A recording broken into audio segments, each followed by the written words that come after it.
કે સત્યને પુરાવાની જરૂર નથી હોતી.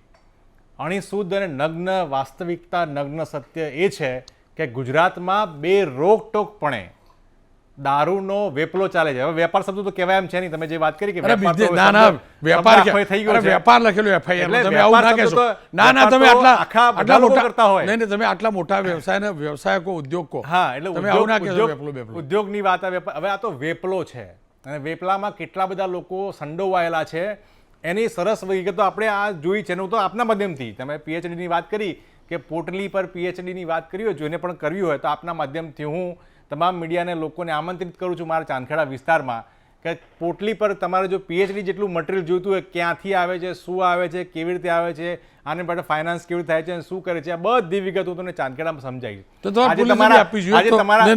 તમારી જો જાણકારી પોલીસને આપવી આજે જોઈએ. તમારા આજ કહું, તમારા ડિબેટમાં આવતા પહેલા વચ્ચે પ્લીઝ વચ્ચે નહીં બોલો પ્લીઝ વચ્ચે ના બોલો. ઘનશ્યામભાઈ, એક સેકન્ડ. તમારે પોલીસને તમારા આપવી આવતા જોઈએ. પહેલા જ આ વાત વિગત જ્યારે મેં મારા પ્લેટફોર્મ પર મૂકી ત્યારે જ મને ત્યાંથી વિગત આપવામાં આવી કે ચાંદખેડામાં કેટલા પ્રકારના અડ્ડાઓ ચાલે છે.